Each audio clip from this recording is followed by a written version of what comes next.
বন্ধুরা কেমন আছেন সবাই? আশা করি সবাই খুব ভালো আছেন।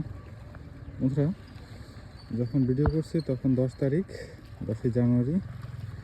আমরা এই জমিটা আর ওই সামনের জমিটা, এই দুটো জমিতে ধান লাগাবো।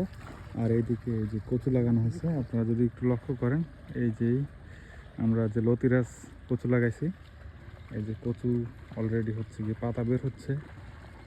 ওই যে ওইদিকেও বের হচ্ছে, হয়তো 1 মাসের মধ্যে লতিও পাওয়া শুরু হবে। তো এখন হচ্ছে কি এই যে জমিতে ধান লাগানোর জন্য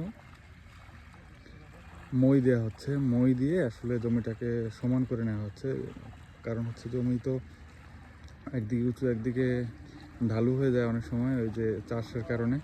যখন পাওয়ার টিলার দিয়ে চাষ করা হয় তখন অনেক সময় উঁচু নিচু হয়ে যায়। তো এরপরে যখন ধান লাগানো হবে তখন হচ্ছে গিয়ে আর কি একটু মই দিয়ে জমিটাকে সমান করে তারপরে হচ্ছে গিয়ে ধানের যে বীজ রোপণ করে দেওয়া হয়।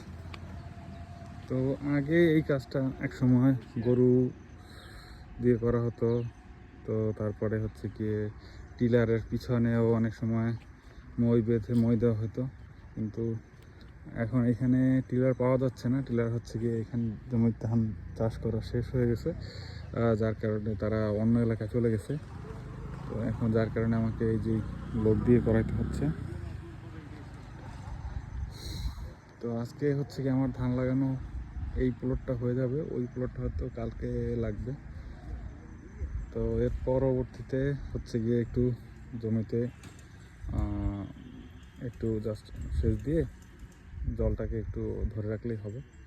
তারপর আপাতত 1 সপ্তাহ 2 সপ্তাহ কোনো কাজ নেই। তো তার পরবর্তীতে হচ্ছে গিয়ে এই জমিটা যখন হচ্ছে গিয়ে 2 সপ্তাহ আগে রোপণ করা হয়েছে, এই জমিটা যদি একটু ঘাস হয় তখন হচ্ছে গিয়ে জমি এই যে যে আগাছা একটু হালকা করে এটাতে বলে মানে জমিটা কসলাই দেওয়া হবে। কসলাই বলতে কিছু সার দেয়, আর হচ্ছে গিয়ে একটু ওই নিড়ানি ঠিক না, একটু ধান গাছের গোড়া একটু নেড়ে চেড়ে দেওয়া হয় মাটিটা। তো এইটাকে বলে কসলানো আর কি। তা আপনাদের এলাকায় এটাকে কী বলে কমেন্ট করে জানাবেন। আর যারা যারা জানতেন যে এতদিন ধান গাছে কাঠ হয়, তো এরকম পাবলিক কে কে আছেন যে ধান গাছে কাঠ হয় জানতেন, তারাও কিন্তু কমেন্ট করে জানাবেন। তো ভিডিওটা দেখার জন্য অনেক অনেক ধন্যবাদ। ভালো থাকবেন, সুস্থ থাকবেন, অবশ্যই অবশ্যই সবুজের সাথে থাকবেন, মানুষের পাশে থাকবেন। ধন্যবাদ।